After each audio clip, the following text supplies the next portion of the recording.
సరే ఇప్పుడు జూలై 1 నుంచి కొత్త చట్టాలు అమలులోకి వచ్చినాయి. సో ఈ కొత్త చట్టాలకు సంబంధించి చాలా మంది చట్టాల వల్ల నష్టాలు ఎక్కువగా ఉన్నాయని చెప్పి చాలా మంది చెప్తున్నారు. నిజంగానే ఈ కొత్త చట్టాల వల్ల నష్టాలు ఉన్నాయా, లాభాలు ఉన్నాయంటే మీరు ఏం చెప్తారు సార్? నమస్కారం అండి.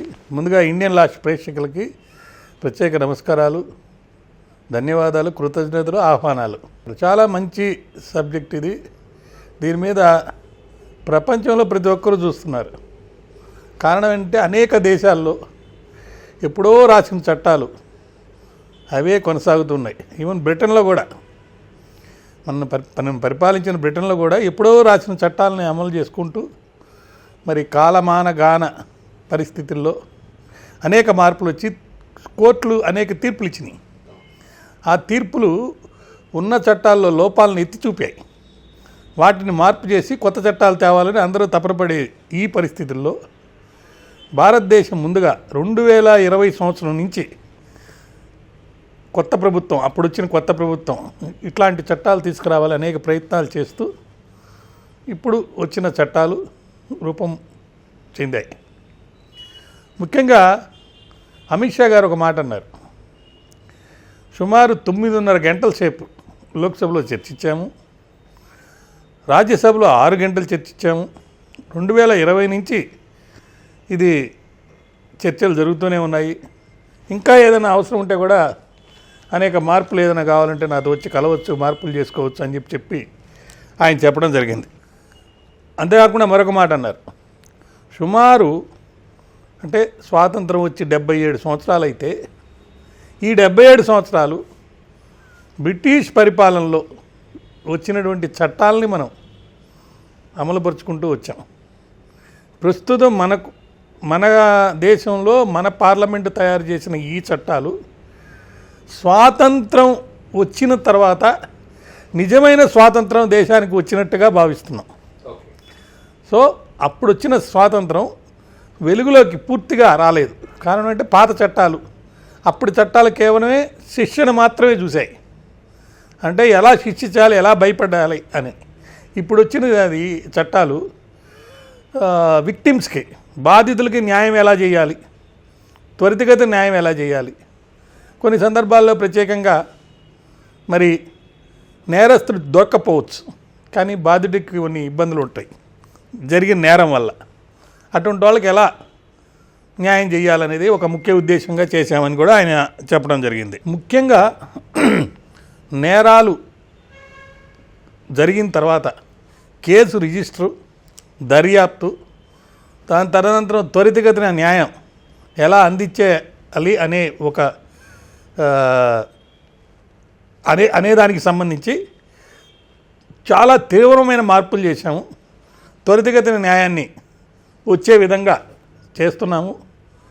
3 సంవత్సరాల లోపలే కేసు జరిగినప్పటి నుంచి సుప్రీంకోర్టుకు పోయి అక్కడ కూడా తీర్పు ఒకవేళ జరిగి రావాలంటే కూడా 3 సంవత్సరాల లోపలే అన్నీ అయిపోతాయి అని కూడా ఆయన హామీ ఇచ్చాడు.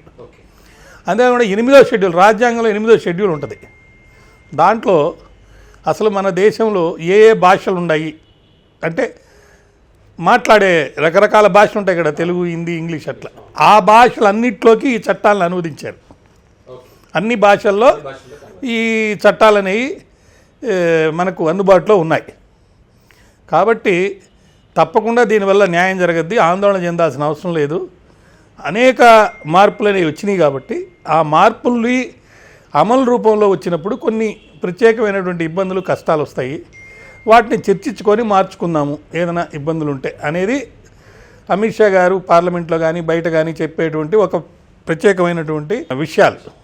మరొక విషయం ఏం చెప్తున్నారంటే, మరి చట్టాల్లో వచ్చాయి, అంతకుముందు నేరాలు జరిగితే అతి తక్కువ కేసుల్లో అంటే 100 కేసులు పెడితే ఒక 5 నుంచి 10 కేసులు అంటే 10%లో కూడా శిక్షలు పడతాయో లేదో నమ్మకం లేదు, న్యాయం జరగద్దో లేదో నమ్మకం లేదు. కానీ ఇప్పుడున్న చట్టాల వల్ల ఏ అయితే కేసులు రిజిస్టర్ అవుతాయో వాటిల్లో త్వరితగతిన కేసులన్నీ సమాప్తమయ్యి న్యాయం జరగడమే కాకుండా సుమారు 90% కేసుల్లో అంటే సైంటిఫిక్ ఎవిడెన్స్ని ఇంట్రడ్యూస్ చేశాం కాబట్టి మరియు వేగంగా దర్యాప్తు కానీ కేసుల్లో పురోగతి కానీ అందరికీ అన్ని ఇన్ఫర్మేషన్లు ఇస్తూ అన్ని అవకాశాలు, హక్కులు, బాధ్యతలు అందరూ కూడా నెరవేర్చుకుంటూ చాలా వేగంగా జరుగుతున్నాయి కాబట్టి 90% కేసుల్లో శిక్షలు పడతాయని కూడా ఆయన చెప్పడం జరిగింది. మరి వీటన్నిటి వల్ల చాలామందిలో అరే చట్టాల పేర్లు అయితే మారిపోయినాయి కానీ ఈ చట్టాల వల్ల ఎటువంటి లాభం లేదు, ఇది జరిగేది కాదు, 2 రకాలైనటువంటి పాత చట్టాలు, కొత్త చట్టాలు 2 నేర్చుకొని ఉండాలి. పాత కేసుల్లో పాత చట్టాలు, కొత్త కేసుల్లో కొత్త చట్టాలు, ఈ 2 నేర్చుకోవడం అంటే చాలా కష్టము. ఇది చాలా ఇబ్బందికరమైన పరిస్థితి. కోర్టుల్లో ఇంకా కేసుల సంఖ్య పెరిగేదే కానీ కేసుల పురోగతి అనేది ఉండదని చెప్పి ఒక భావన.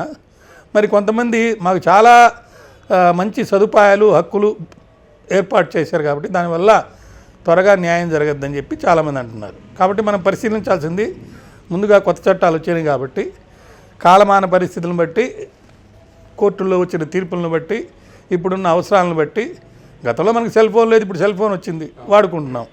గతంలో మనకు టెలిగ్రామ్ ఉండింది, టెలిగ్రామే ఇప్పుడు లేదు, తీసేశారు, అవసరం లేదు. సో అట్లా పరిస్థితులను బట్టి మార్పులు అనేవి, చేర్పులు అనేవి జరుగుతూ ఉన్నాయి కాబట్టి ఇప్పుడు వచ్చిన చట్టాల్లో అనేక మార్పుల వల్ల అందరికీ ఆమోదయోగ్యంగా వాళ్ళకి ఎక్కువ సౌకర్యాలు వచ్చినాయి అని చెప్పి భావిస్తున్నారు. దానికి సంబంధించి ముఖ్యంగా ఏమేమి మార్పులు వచ్చినాయి, దానివల్ల ఎటువంటి లాభాలు అనేవి వచ్చినాయి చూద్దాం ఫస్ట్. దాని తర్వాత అసలు చట్టాలు పూర్తిగా తీసేసి కొత్త చట్టాలు పెట్టాల్సిన ఆవశ్యకత ఉందా, లేదా కేవలం కొన్ని అమెండ్మెంట్స్ చేసి పాత చట్టాల్లోనే కొన్ని అమెండ్మెంట్ చేస్తే సరిపోయి ఉండేదా అనేది మనం చూడాలి. తర్వాత ఈ చట్టాల్లో వచ్చినటువంటి ఇంకా అనేకమైనటువంటి మార్పుల వల్ల ఎంతమందికి ఎన్ని రకాలైనటువంటి అనుమానాలు వచ్చినాయి, ఆ అనుమానాలని తీర్చాలంటే ఏంటి పరిస్థితి, అవి తీరకపోతే అలా ఉండిపోతే ఈ చట్టాల వల్ల అసలు నిజంగా ఎటువంటి న్యాయం కానీ, ధర్మం కానీ, చట్టపరంగా వ్యవస్థ నడవటం కానీ జరుగుతుందా లేదనేది కూడా చూడాలి మనం. అదే ఇక్కడ ఏం చేశారంటే ఒక సెంటర్ ఒకటి నేషనల్ లెవెల్లో ఓపెన్ చేశారు. ఆ సెంటర్లకు కనుక మనం కమ్యూనికేట్ చేస్తే వాళ్ళు ఏదైనా డౌట్స్ ఉంటే చెప్తారు. ముఖ్యంగా పోలీస్ వారికి ఒక యాప్, వాళ్ళకి కాల్ సెంటర్ పెట్టి 24 hours పోలీసు వాళ్ళు మాత్రమే వాళ్ళు అడగచ్చు. వాళ్ళకి ఏమైనా డౌట్స్ వస్తే ఏ సెక్షన్ పెట్టాలి, పాత సెక్షన్ ఏంటి, కొత్త దాని మీద వెంటనే వాళ్ళకి ఇన్ఫర్మేషన్ కూడా ఇచ్చేటట్టు పెట్టారు. సో ట్రైనింగ్ వాటి గురించి కూడా మనం మాట్లాడుకోవచ్చు. ముందుగా ఎక్కువ మంది ఈ చట్టాల వల్ల చాలా వెసులుబాటు, లాభం ఉందని ఎందుకు అంటున్నారంటే ఎలక్ట్రానిక్ మరియు డిజిటల్ రూపంలో ఫిర్యాదులు ఇవ్వటం కానీ, సమ్మన్స్ సర్వ్ చేయటం కానీ, ఈ 2 విషయాల్లో, అదేవిధంగా దర్యాప్తు జరిగినప్పుడు సాక్ష్యాలని సేకరించటం, అంతేకాకుండా సేకరించేటప్పుడు తీసుకోవాల్సినటువంటి రక్షణ చర్యలు, మరియు వీడియో, ఆడియో రూపంలో మరి నేరస్థల ప్రదేశం నుంచి సాక్ష్యాలని సేకరించటం, అదేవిధంగా స్టేట్మెంట్లు కూడా అదే రూపంలో రికార్డ్ చేయటం, ఎక్స్పర్ట్స్ని కూడా తీసుకెళ్ళి అక్కడ పరిశీలన చేసినప్పుడు ఆ ప్లేస్లో దొరికినటువంటి ఆధారాలని వాళ్ళు వీడియో, ఆడియో రూపంలో చిత్రీకరించుకోవటం, ఇలాంటివన్నీ కూడా ఇప్పుడున్న టెక్నాలజికల్ డెవలప్మెంట్స్ని, ఇన్స్ట్రుమెంట్స్ని, లేకపోతే డివైజెస్ని వాడుకొని శిక్ష అందరికీ పడే విధంగా, దాని ద్వారా న్యాయం జరిగే విధంగా బాధితులకి ఉండే దానికోసం ఎక్కువ అవకాశాలు ఉండే కాబట్టి అందరూ కూడా చాలా లాభాలని అంటున్నారు. గతంలో ఏంటంటే ఫిర్యాదు ఇవ్వడానికి పోతే ఫిర్యాదు తీసుకోవచ్చు, తీసుకోపోవచ్చు. తీసుకున్న ఫిర్యాదు ఈరోజు రిజిస్టర్ చేయొచ్చు, ఇంకెప్పుడైనా రిజిస్టర్ చేయొచ్చు. సాక్ష్యం సేకరించే ప్లేస్కి వెళ్ళి దానికి సంబంధించి ఒక రికార్డెడ్ ఎవిడెన్స్ అనేది లేకపోయి ఉండొచ్చు. ఆడియో, వీడియో రూపంలో రికార్డ్ చేయొచ్చు, చేయకపోవచ్చు, ఆప్షనల్. కొన్ని కేసుల్లోనే చేయడం, కొన్ని కేసుల్లో చేయకపోవడం. అదేవిధంగా కొన్ని సందర్భాల్లో ఫిర్యాదు చేసిన వ్యక్తికి తన ఫిర్యాదు కాపీ కూడా ఇవ్వచ్చు, ఇవ్వకపోవచ్చు, ఇచ్చినట్టుగా రాపించుకోవచ్చు కూడా. అటువంటి వాటిల్లో ఖచ్చితంగా ఇప్పుడు కొన్ని సదుపాయాలు, అవకాశాలు లేదా బెటర్మెంట్ జరిగినాయి. దానికి కారణాలు కూడా నేను చెప్పగలుగుతాను. గతంలో ఎలా ఉండేదంటే బాధితుల చేతికి ఎఫ్ఐఆర్ రావడానికే ఫిర్యాదు చేసినవాడు లంచం ఇచ్చి కాపీ తీసుకునేవాడు. నేను ఇచ్చిన కంప్లైంట్ మీరు రిజిస్టర్ చేసే కదా ఎఫ్ఐఆర్ కాపీ ఇవ్వండి అని, లేదంటే తర్వాత రమ్మనేవాళ్ళు. వాళ్ళకి అవకాశం ఉన్నప్పుడు రిజిస్టర్ చేసేవాళ్ళు. ఇప్పుడంతా టైమింగ్ అంతా కూడా రికార్డ్ అయిపోతుంది ఎప్పుడు కంప్లైంట్ ఇచ్చారు. ఈ విషయాల్లో ఖచ్చితంగా ఈ 3 చట్టాల వల్ల కేసు సమాచార విషయంలో కానీ, కేసును రిజిస్టర్ చేసిన విషయంలో కానీ, కేసుకు సంబంధించిన రికార్డ్స్ కాగితాలు తీసుకునే విషయంలో కానీ చాలా వెసులుబాట్లు వచ్చినాయి. అది ఎలా వచ్చినాయి ఏంటో మనం చూద్దాం. గతంలో ఏంది, కంప్లైంట్ ఇవ్వాలంటే ఖచ్చితంగా మీరు పోలీస్ స్టేషన్కి వెళ్ళాల్సిందే.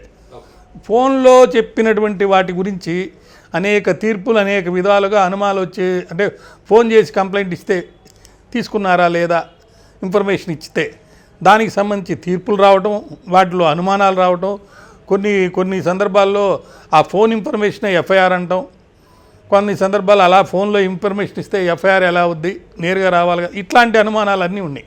ఇప్పుడు వాటన్నిటికీ పటాపంచలు చేసేసి నేరుగా కేసులో ఏం చెప్పారంటే, ఎవరైనా సరే డిజిటల్ రూపంలో, ఎలక్ట్రానిక్ రూపంలో, ఏ పద్ధతిలో అయినా సరే తనకు జరిగినటువంటి అన్యాయాన్ని కానీ, జరిగిన నేరం గురించి కానీ ఇన్ఫర్మేషను ఏ పోలీస్ స్టేషన్కైనా ఇవ్వచ్చు.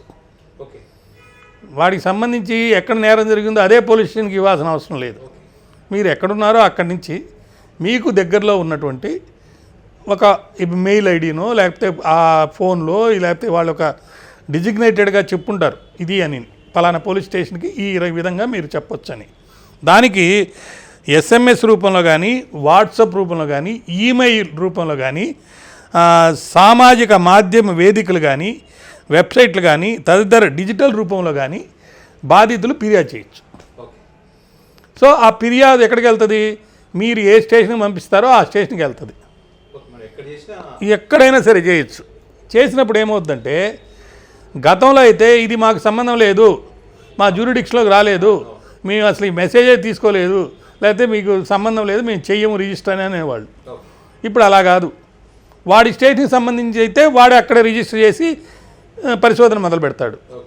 వాడి స్టేషన్కి సంబంధించింది కాకపోతే అది 0 ఎఫ్ఐఆర్గా రిజిస్టర్ చేస్తాడు. అంటే ఆ స్టేషన్లో ఆ కేసు 0 ఎఫ్ఐఆర్, ఆ పోలీస్ స్టేషన్కి సంబంధించి కేసు కాదు కాబట్టి దాన్ని కన్సర్న్డ్ పోలీస్ స్టేషన్ ఎక్కడికి పోవాలి, ఆ సారాంశాన్ని బట్టి కేసులో చెప్పినటువంటి కంటెంట్స్, సంగతులన్నింటినీ క్షుణ్ణంగా పరిశీలించిన తర్వాత ఆ పోలీస్ స్టేషన్ జ్యూరిడిక్షన్లో కనుక అది వస్తే దాన్ని అక్కడే పరిశోధన మొదలు పెడతాడు. లేదంటే దానికి సంబంధించి ఏ పోలీస్ స్టేషన్కి జ్యూరిడిక్షన్ ఉంది తెలుసుకొని వాళ్ళే అక్కడి నుంచి ట్రాన్స్మిట్ చేసి అక్కడ పంపించేస్తారు. ఇలా 0 ఎఫ్ఐఆర్ అనే ఒక సువిధ కూడా దీంట్లో ఏర్పాటు చేశారు. అలా పోలీసులకు మీరు ఏదో పంపిస్తారు కదా, దాన్ని జనరల్ డైరీలో రాసుకుంటారు ఇట్లాంటి ఇన్ఫర్మేషన్ ఇచ్చారని.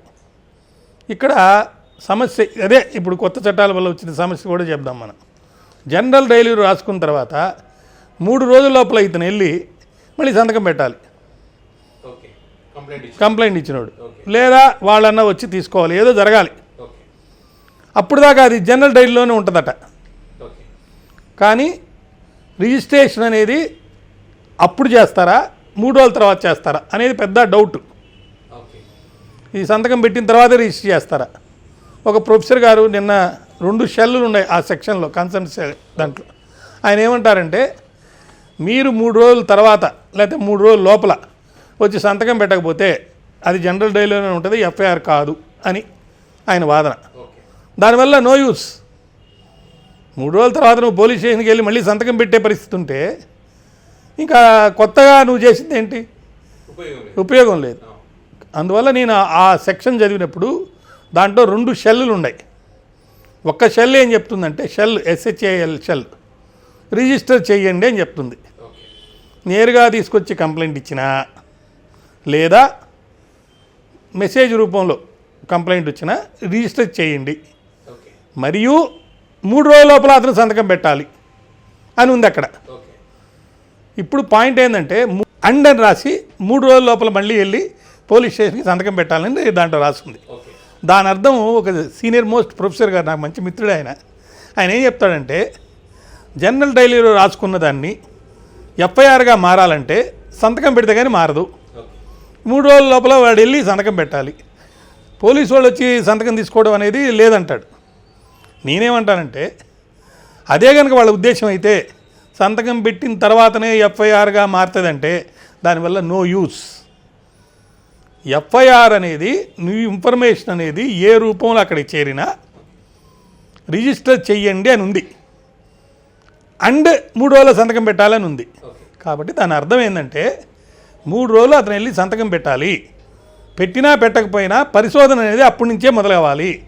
ముందుగానే ఎఫ్ఐఆర్ రిజిస్టర్ అయిపోయాడు. ఆ షెల్ రెండో షెల్ అర్థం ఏంటంటే 3 రోజుల లోపల కంప్లైంట్ సంతకం పెట్టాలనేది కూడా జరగాలి. అది జరిగినా జరగకపోయినా కానీ ఎఫ్ఐఆర్ రిజిస్ట్రేషన్ అనేది అప్పుడే జరగాలి. రిజిస్ట్రేషన్ అయినందువల్లనే ఎవరికైనా ఏదైనా బెనిఫిట్ అనేది ఉంటుంది. లేదంటే 3 రోజుల తర్వాత వెళ్ళి చేయనుకంటే ఎటు వెళ్ళాలి కాబట్టి 3 రోజుల తర్వాత వెళ్ళి కంప్లైంట్ ఇస్తాడు. ఇది అవసరం లేదు. కాబట్టి ఇక్కడ ఒక డౌట్ ఆ సెక్షన్ చదివినప్పుడు చాలామందికి వచ్చింది, ప్రొఫెసర్లకు కూడా వచ్చింది. నేను దానిలో విభేదించాను. కంప్లైంట్ మీరు తీసుకుపోయి ఇచ్చి ఎఫ్ఐఆర్ రిజిస్టర్ చేసుకుంటారా, లేదా సందేశ రూపంలో డిజిటల్ రూపంలో ఇచ్చి సంతకం అనేది ఎప్పుడు చేసినా. తర్వాత ఇంకొకటి కూడా ఉంది, ఇప్పుడు డిజిటల్ సిగ్నేచర్ అనేది రికగ్నైజ్ అయ్యారు. పంపించే సందేశంలో కూడా నువ్వు సంతకం పెట్టి డిజిటల్ రూపంలో పంపితే అది మళ్ళీ 3 రోజుల తర్వాత మళ్ళీ వెళ్ళి ఇచ్చేది ఏంటి? సో దాన్ని చదివినప్పుడు ఇలాంటి అర్థం కూడా వచ్చే అవకాశం ఉంది. కాబట్టి ఆ డౌట్స్ని కాలక్రమేణా సుప్రీంకోర్టు తగు డెసిషన్ ఇచ్చి డౌట్ని క్లారిఫై చేయాలి.